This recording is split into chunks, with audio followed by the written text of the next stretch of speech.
ಮಂತ್ರಿಗೆ ಅವ್ರು ಹೇಳ್ಬೇಕು ಉತ್ತರ. ಅದು ನಾವು ರೆಡಿ ಇದ್ದೀರಲ್ಲ, ಈಗ ಬರದ ಬಗ್ಗೆ ಚರ್ಚೆ ಅಂತ ಹೇಳಿದ್ರೆ ನಾವು ರೆಡಿ ಇದ್ದೀರಿ. ಘೋಷಣೆ ಮಾಡಿ. ಬರನೇ ಇಲ್ಲ ಅಂತ ನೀವು ಹೇಳಿದ್ದೀರಲ್ಲ, ಆರ್ಡರ್ ಮಾಡಿ. ಬರ ಐತೆ ಅಂದ್ರೆ ಆರ್ಡರ್ ಮಾಡಿ, ಗೌರ್ಮೆಂಟ್ ಆರ್ಡರ್. ನಾನು ರೆವಿನ್ಯೂ ಮಿನಿಸ್ಟರ್ ಇದ್ದಾಗ 4 ಸರಿ ಆರ್ಡರ್ ಮಾಡಿದ್ದೀನಿ ನಾನು, ಬರ ಇದೆ ಅಂತ. ಯಾರನ್ನೂ ಕೇಳಿಲ್ಲ ನಾನು, ಯಾರು ಡಿಮ್ಯಾಂಡ್ ಮಾಡಿಲ್ಲ. ನಾನೇ ವಾಲಂಟಿಯರ್ ಆಗಿ ಬರ ಇದೆ ಅಂತ ಅನೌನ್ಸ್ ಮಾಡಿ ಹಣನೂ ಬಿಡುಗಡೆ ಮಾಡಿಬಿಟ್ಟಿದ್ದೀನಿ. NDRF ರೂಲ್ಸ್ ಏನಿದೆ ಅದು ಡಬಲ್ ಹಣ ಕೊಟ್ಟಿದ್ದೀನಿ ನಾನು ರೈತರಿಗೆ. ನೀವು ಕೊಡಿ. ಯಾರನ್ನೇನು ಕೇಳಬೇಕು? BJPನೇನು ಕೇಳಬೇಕು? ಜನತಾದಳನೇ ಕೇಳಬೇಕು? ಘೋಷಣೆ ಮಾಡಿ. ನೀವು ಘೋಷಣೆ ಮಾಡಿಬಿಟ್ಟು 10,000 ಕೋಟಿ ನಾವು ಬಿಡುಗಡೆ ಮಾಡಿದ್ದೀರಿ, ಚರ್ಚೆಗೆ ಬನ್ನಿ ಅಂತ ನಮ್ಮನ್ನು ಕರೀರಿ, ಸವಾಲು ಹಾಕ್ರಿ. ಸವಾಲು ತಗೊಂಡು ನಾವು ಬರ್ತೀರಿ ಚರ್ಚೆಗೆ.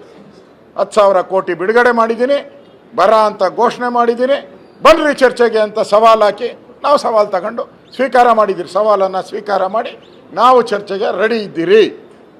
ನಿಮ್ಗೆ ದಮ್ಮಿದ್ರೆ ಮಾಡಿ, 10,000 ಕೋಟಿ ಬಿಡುಗಡೆ ಮಾಡಿ ಬರ ಅಂತ ಘೋಷಣೆ ಮಾಡಿ. ಇಲ್ಲ ಅಂತ ಹೇಳಿದ್ರೆ ನೀವು ಮಾಡ್ತಾ ಇರೋದು ಎಲ್ಲ ಕಳ್ಳನಾಟಕ, ಮೋಸ ಮಾಡ್ತಾ ಇದ್ದೀರಾ, ವಂಚನೆ ಮಾಡ್ತಾ ಇದ್ದೀರಾ, ರೈತರಿಗೆ ದ್ರೋಹ ಬಗಿತಾ ಇದ್ದೀರಾ. ಏನು ನಮ್ಮನ್ನು ಕೇಳಿ ನೀವು ಬರ ಡಿಕ್ಲೇರ್ ಮಾಡಬೇಕಾ? ನೀವು ಅಸೆಂಬ್ಲಿಯಲ್ಲಿ ಚರ್ಚೆ ಮಾಡಿ ಅಂತೀರಾ. ಏನು ನಮ್ಮನ್ನು ಕೇಳಿ BJPನ ಕೇಳಿ ನೀವೇನು ಘೋಷಣೆ ಮಾಡ್ತೀರಾ? ನೀವು ನಿಮ್ಗೆ ಯೋಗ್ಯತೆ ಇಲ್ವಾ ಮಾಡೋಕ್ಕೆ? ಮಾಡಿ, ನಾವು ತಯಾರಿದ್ದೀರಿ. ಒಬ್ಬ ನಾಗೇಂದ್ರನಿಗೋಸ್ಕರ, ಒಬ್ಬ ವ್ಯಕ್ತಿಗೋಸ್ಕರ 224 ಸದಸ್ಯರ ಹಕ್ಕನ್ನು ಕಸ್ತಿದ್ದೀರಾ. ಈ ಶಾಪ ಕಾಂಗ್ರೆಸ್ಗೆ ತಡ್ತೈತೆ. ಸದನನ ನಡೆಸೋಕ್ಕೆ ಯೋಗ್ಯತೆ ಇಲ್ಲ ಅಂದರೆ ಅದು ರೂಲಿಂಗ್ ಪಾರ್ಟಿ ಫೇಲ್ಯೂರ್. ಸದನ ನಡ್ಸೋಕ್ಕಾಗಲ್ಲ ಅಂದರೆ ಅದು ರೂಲಿಂಗ್ ಪಾರ್ಟಿ ಫೇಲ್ಯೂರ್. ಅವ್ರಿಗೆ ಕೆಪಾಸಿಟಿ ಇಲ್ಲ ಅಂತ ಅರ್ಥ ಆಯಿತು. ಅವ್ರಿಗೆ ಸದನನ ಹೆಂಗೆ ಮೇಂಟೈನ್ ಮಾಡಬೇಕು ಅನ್ನೋದು ಗೊತ್ತಿಲ್ಲ, ಸದನ ಹೆಂಗೆ ನಡೆಸಬೇಕು ಅನ್ನೋದು ಗೊತ್ತಿಲ್ಲ. ಫೇಲ್. ಕಾಂಗ್ರೆಸ್ ಫೇಲ್ ಆಗಿದೆ ಸದನ ನಡೆಸೋದ್ರಲ್ಲಿ. ಮಾಡಲಿ.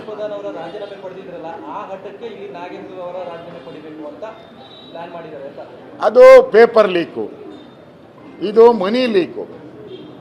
ಅದಕ್ಕೂ ಇದಕ್ಕೇನು ಸಂಬಂಧ ಐತೆ? ಅದು ಪೇಪರ್ ಲೀಕು, ಇದು ಮನಿ ಲೀಕು. ಡೈರೆಕ್ಟಾಗಿ ಖಜಾನೆ ಕನ್ನ ಹೊಡೆದು ಬೀಗ ಹೊಡೆದು ಎತ್ಕೊಂಡು ಹೋಗಿರೋವಂಥ ದುಡ್ಡು.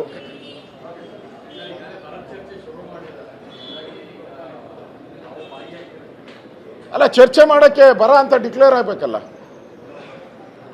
ಡಿಕ್ಲೇರ್ ಮಾಡೋಕ್ಕೆ ಅವ್ರಿಗೆ ಯೋಗ್ಯತೆ ಇಲ್ಲ ಅಂದಮೇಲೆ ಚರ್ಚೆ ಹೆಂಗೆ ಮಾಡ್ತೀರಾ ನೀವು?